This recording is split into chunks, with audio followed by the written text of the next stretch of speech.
Welcome to the RCM Ladder. We dive into career development and growth for revenue cycle professionals, helping you level up your career one episode at a time.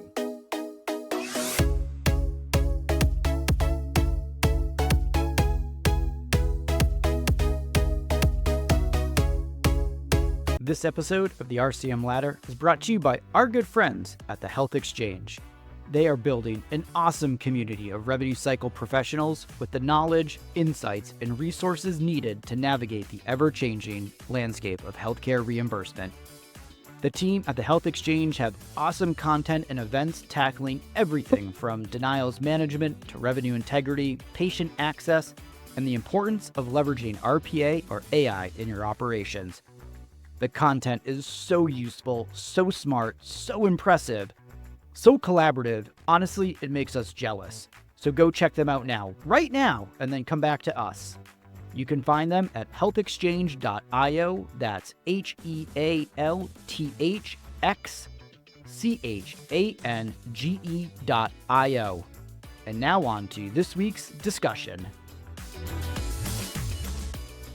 Hello, and welcome back to this week's episode of the RCM Ladder. My guest this week, the one, the only, Jennifer Dyrseth from Olympic Medical Center.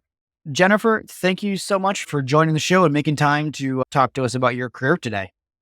Thanks. Jennifer, you are the manager of patient financial services at Olympic Medical Center. And I'd love for you to start, just give a little bit of an overview of who you are, what you're doing for Olympic Medical Center, and a bit about Olympic Medical Center as well, because since we all know in healthcare, every organization is so different based on size, state, patient population, and all of those things. Yeah, like you said, I'm the manager of patient financial services. That includes financial counseling, our cash posting team, our billing teams, and eventually our authorizations and charge review team. So I think we have a really good department here. We have a really good process for how we get things working for our patients. It's a 67-bed rural hospital. We have 17 clinics. We do all of the billing for all of those and all of the financial counseling. Every patient they see in their clinics, we help on the back end here. Oh, nice. And so for you, are you doing the financial counseling for patients in the clinics? Talk a little bit more about your role and kind of what you are, like your day-to-day and how you sort of occupy your time. I have a team of 8 financial counselors. They report directly to me. And then I have 2 billing supervisors. One of them supervises commercial and the cash posting team. The other one supervises our government billing team. A typical day for me includes fielding questions from any and all of those teams. I love billing. I love financial counseling. I could do cash posting in my sleep. I dream about it. It's a really fun team to have. At OMC, we prioritize the work, we prioritize the patients, but we also like to have a little bit of fun in our days. I might actually be in the work queues depending on the day. But on a Friday, we're probably having a potluck. We actually did patient experience or patient access. One of those weeks, we did a Spirit Week, and it was really fun. We got to have a Taylor Swift day where you dressed as your Taylor Swift era. I'm going to interrupt you.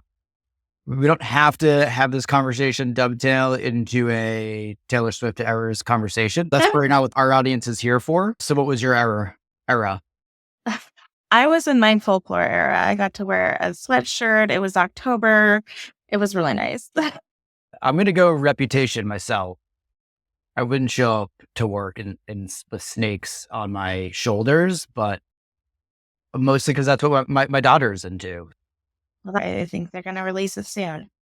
Sorry, the what? The re-record, Taylor's version. I know. Oh my God, we're going to go down a really bad rabbit hole here, but who cares? When we go to events like HFMA, we started to do giveaways at the booth. One of them is always Taylor Swift, and it's always the biggest draw We've done 1989, Taylor's version. We've done Lover for HFMA Annual. We might do Tortured Poets Department. I'm not sure yet. Oh, that would be cool. They're always a huge draw. Everyone's like, oh my God, I got to win this for my daughter. We might need to get Taylor Swift into the revenue cycle world just to get more people to talk about it. I mean, she's got a lot going on right now, but maybe. So that's awesome. So you guys keep it fun, which is really kind of the important thing. You're the unicorn who is into medical billing and loves it. Talk to us a little bit for you running teams, doing medical billing. What are some of the key skills that you've developed or even leaned on as you've been advancing your career in revenue cycle? I think that one of the biggest things that people struggle with, especially in billing leadership, is public speaking. It's really important to get out there and go to the conferences, speak to your peers, because we can be siloed. We do things differently in every organization. And getting to know what other people do really makes an impact on your organization. It makes an impact on your team. It allows you to be competitive. A lot of people struggle with public speaking, and I did too to start with. But now here I am. I love it. I could talk all day, whether it's to one person or 800 people. I think it's really cool to be able to get out there and share all of the information. The other thing that I've also really relied on in my career is being able to accept constructive criticism and not take it personally. And I think that's been the most beneficial thing.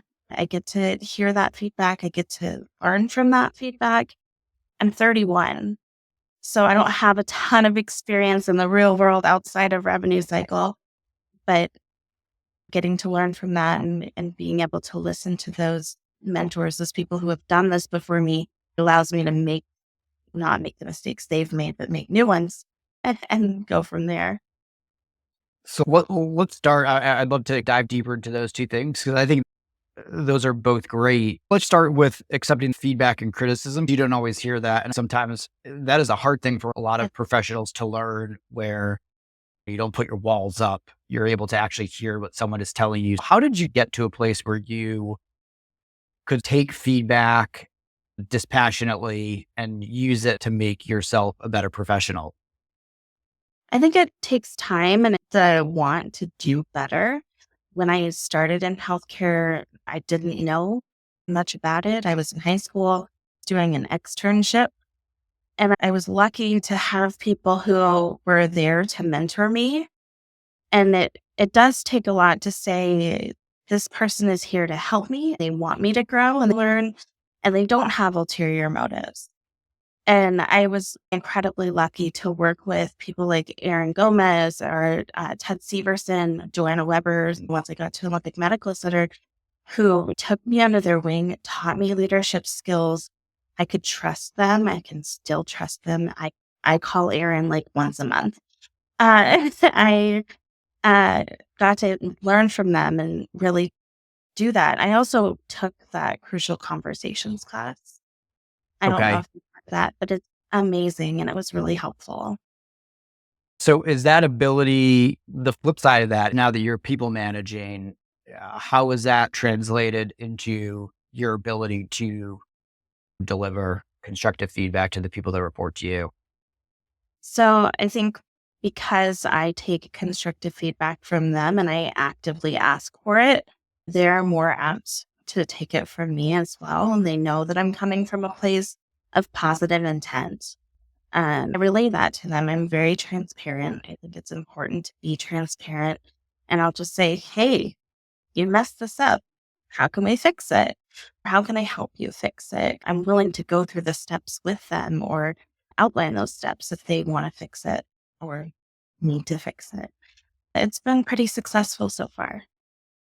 Just to clarify, you're taking feedback from the people that report your direct reports. You're actively asking for feedback from them on your own performance. Mm-hmm.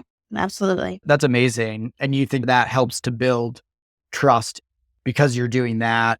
They're able to trust you more and be more receptive when you have to give them hard feedback. They know they don't get repercussions from giving me constructive criticism. If it's truly constructive, I work on that and do the things I say I'm going to do. That helps them trust me when it comes time for me to say something went wrong or you did this weird thing or you can't wear that at work. They listen to me. It's a really good two-way street. That's so great. All right, so let's jump back to the first one then, because public speaking actually is a very underrated skill. Oftentimes people bring it up as something that is crucial, but I find the higher you go in an organization, the ability to effectively and succinctly communicate, publicly or otherwise, is still crucial. And so let's talk about that. You said you weren't always good at it. When did you realize that was going to be essential to your career? Was there a moment when you were like, oh shit, I really need to fix this? Yeah. When I was working at Jefferson Healthcare in 2012, 2013, the Affordable Care Act was coming out. And Erin was my boss. She wanted me to go out into the community and have forums about what's going to happen and Medicaid expansion. I was like, I don't know how to do that. I took a public speaking class in college, and that was very helpful. But she was able to sit there each time we went through that forum because we did it over and over at different locations. She was able to give me feedback and say, okay, this worked well, this didn't work well, or you said this too many times, and really just hone in on that skill set. And to this day, every time I have to do an event, I'm like, okay, Erin's in the back of my head and she's telling me what to do. So it made a huge difference. And that launched the foundation of me being able to speak publicly. And so obviously practicing what you are going to speak, put in that prep work, sounds like that is an essential part of getting better. Are there other tips that you would give to people who want to become a better public speaker? Are there things that have helped you along the way? Yeah. So becoming a subject matter expert in what you're speaking about is really a good thing to do. I think as far as the Medicaid expansion went, we learned quickly what was working well with the health exchange and what wasn't, and how to change what we were talking about as far as that field went. To this day, I'm still taking notes and putting those to good use. Yes. But learning to be comfortable with yourself, knowing your weaknesses, and having somebody observe you, somebody that you trust, and that makes a world of difference. Now, was this Jefferson Health in Philadelphia? Jefferson Healthcare in Port Townsend, Washington. Because I was going to say, if it was like a Philadelphia crowd, you'd probably get pretty quickly kind of learn what works and what doesn't from them, but totally different. Well, that's great. So public speaking, practice, take notes, get good feedback, accept criticism and feedback, sort of all ties into each other. You mentioned you're 31, you've only been in revenue cycle, for what, like 10 decades-ish or so, probably? 14, okay. Yes, yeah. So, what is something that has surprised you or continues to surprise you in working in revenue cycle? So I am really surprised. Every day I learn something new. Like, I've been doing this for a long time. It's not like I woke up yesterday and decided, I want to be a billing manager. But every day there is something new. There's a new regulation. There's a new Washington state law in place. There's random payer things that are happening that I've never heard of. Or there's a situation with a financial assistance application that somebody's bringing to me where I'm like, I haven't seen this before. Skills that you develop, learning how to shift and learn what is going on and adjust to different regulations and laws and federal and state laws. I think that's hugely important. And I literally every single day learn something new. So that's great. One of the things that's hard for my job too, it's like, I feel like part of it is like we're trying to stay on top of the sort of state by state regulations for all 50 states. It is overwhelming, the minutia and different things. Did you have a team at your organization that helps you with that? Or you got Google alerts? Like, how are you even learning and staying on top of all these changes with regulations? So that's where it's really important to network and work with people outside of your organization who are in your same field, because healthcare can be siloed, right? We see the nurses working in nursing, we have the doctors at hospitals and the clinics, and then we have revenue cycle who does a really important job, but isn't always the number one priority when it comes to everything that's happening in a hospital. The patient should always be the priority anyway. And so it's important to sign up for those newsletters, to listen to those podcasts, to talk to your local hospital association, to your state's hospital association. I go to the NAHAM conferences, or HFMA is a big one. Staying on top of this. I think we've all at this point gotten the Becker's articles or the healthcare news articles, and just keeping an eye out for any and everything that could come through. We also rely on our marketing department to connect us when there's an opportunity. So I think being in cahoots with your marketing department is really important, so that they can give you, Wish is having this meeting, which is our Washington State Hospital Association, Yeah. or, whatever it may be. That's how I keep up on it. That's how my director keeps up on it. We just keep trucking from there.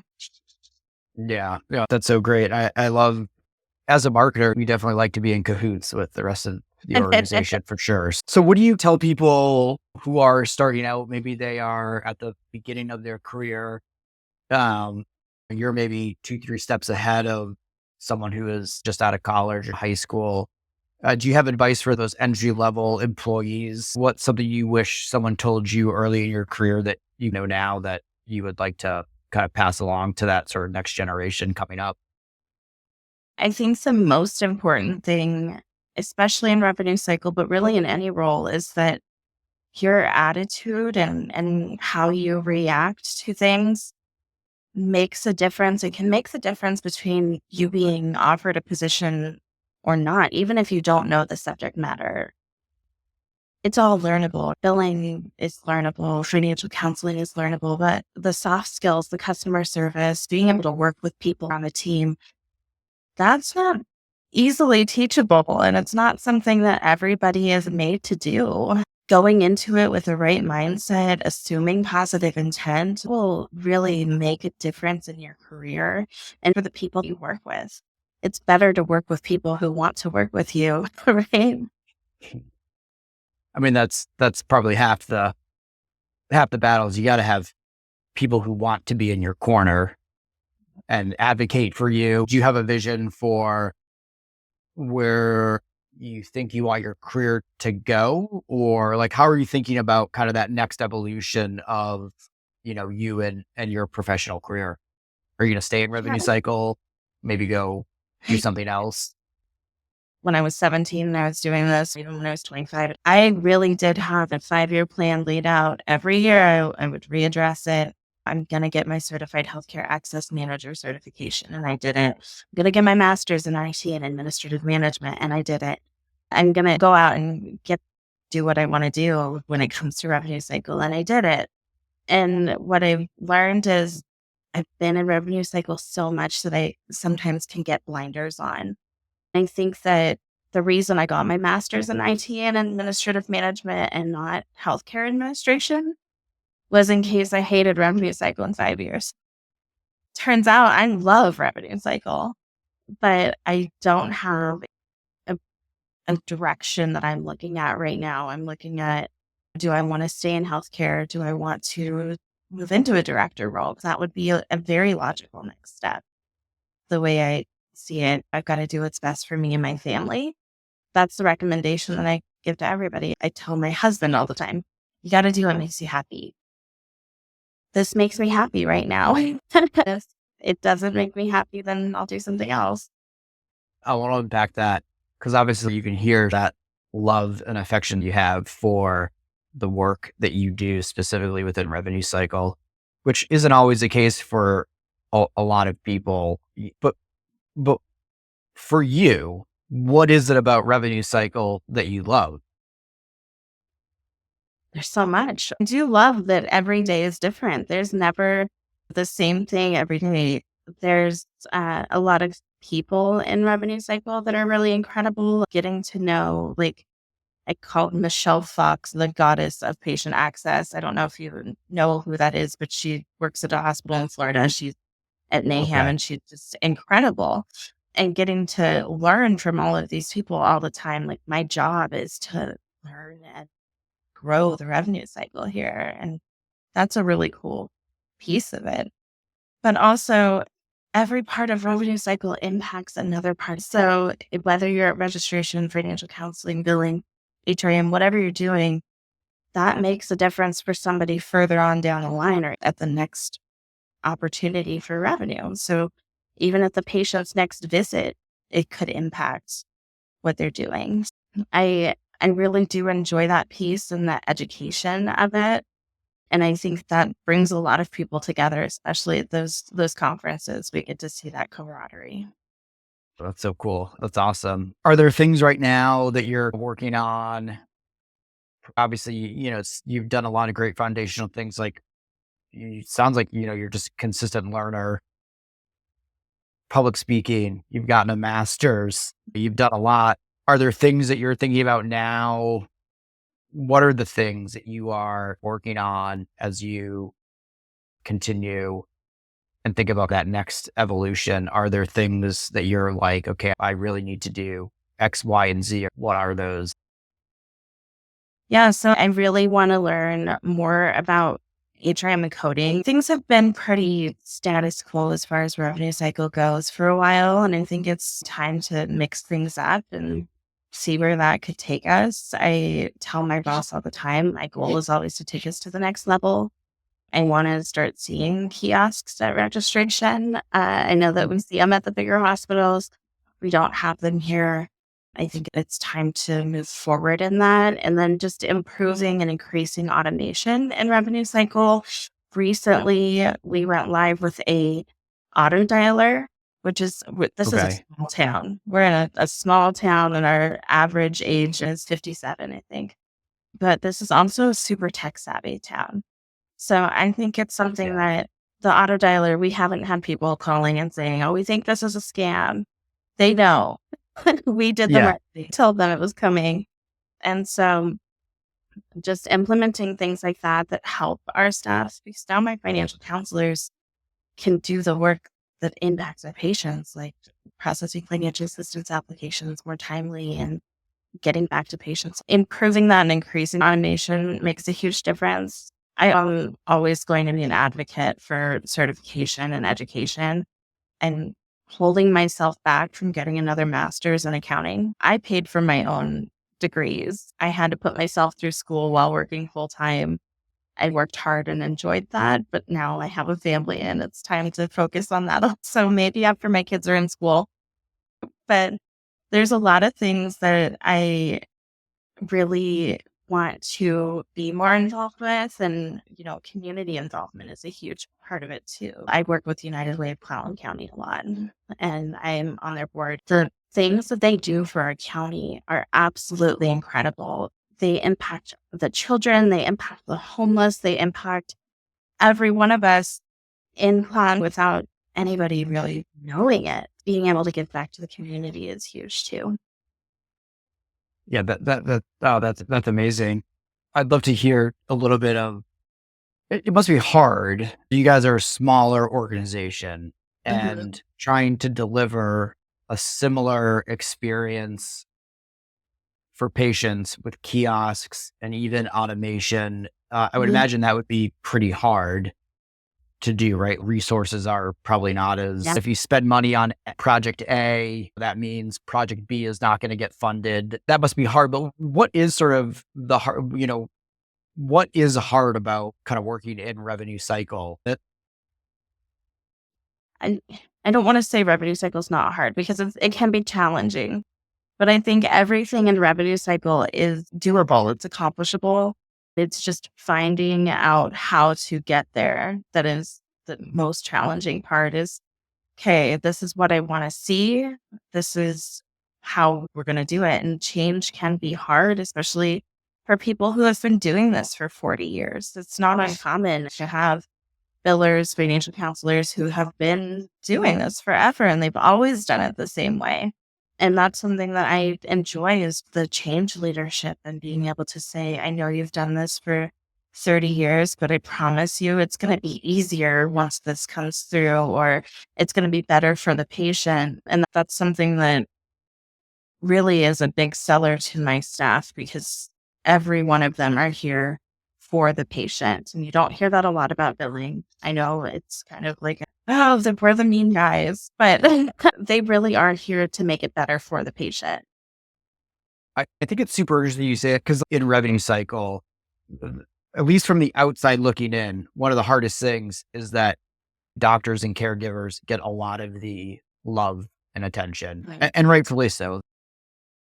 But you guys as well, especially with how the costs of care have gone up, high deductible health plans, like the financial aspect of healthcare for patients has become really difficult to navigate. And I do think for a lot of revenue cycle professionals, they see themselves as the other side of the coin in terms of the patient care that is being delivered holistically. I wish more people would talk about that or see you guys in that same vein in a lot of ways. So that's great. Let's shift gears.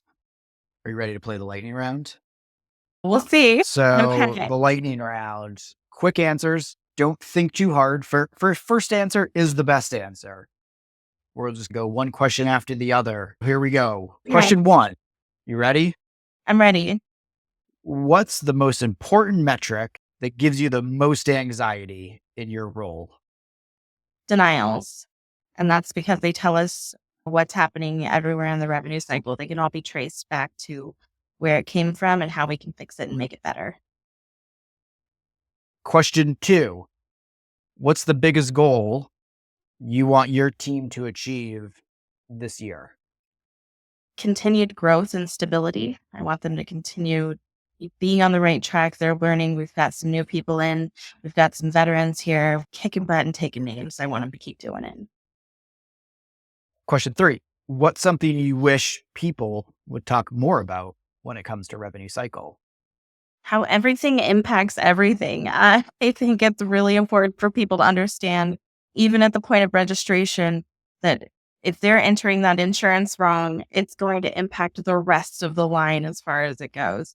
And same on back, if you're going to change that address and the registrar doesn't know it at the beginning, you're going to mess up the future registrations. So I think everybody should talk about that more. Love it. And four, Jennifer, what's your professional superpower? Undying optimism. Oh, I love that. I haven't heard that one before. That's awesome. And clearly you have that. It shines through for sure, even in this conversation. All right. Finally, talk to us about Olympic Medical Center. Where can people go? Do you have job openings? Is your team hiring? Where can Yes. people go to learn more, apply, work with you? What kind of people are you looking for? This is open-ended for you to get people excited about coming to help and work for you. Olympic Medical Center is hiring. We have 2 financial counselor positions and I think an authorization position open right now. You can go to www.olympicmedical.org and click on careers and they're all posted there. There's plenty of opportunities, clinical and non-clinical. And it really is one of the best or maybe the best organization I've ever worked for. We do work really, really hard, take good care of our patients, but we also have fun and we get to, it's a small community. There's 1,700 employees at Olympic Medical Center, and it's really good to be one of those employees. I love that. You get to have Taylor Swift potlucks. Yeah, exactly. What more could you want? We have the temporary 13 tattoos on our hands. Nice. Yes. Jennifer, thank you so much for your time today. This was a fantastic conversation. I feel like I learned a lot. where can people go to learn more about you? Are you on like LinkedIn, Instagram? I am. Where if you want to follow up and connect with you to build that community, where can they go to find you? Yeah, I'm on LinkedIn. I am available for phone calls. Reach I out don't to want you Jane. getting doxxed online. That's a bad idea, putting phone numbers and emails online. Have you learned nothing from cybersecurity attacks? I'm on LinkedIn. You're on LinkedIn. All right. We will put a link to Jennifer's LinkedIn profile in the comments so you can find her easily and send her connection request. Jennifer, thank you so much for your time today. I'm going to have a great rest of my week on the high of this conversation. Thank you. Thank you so much for having me. It's been great.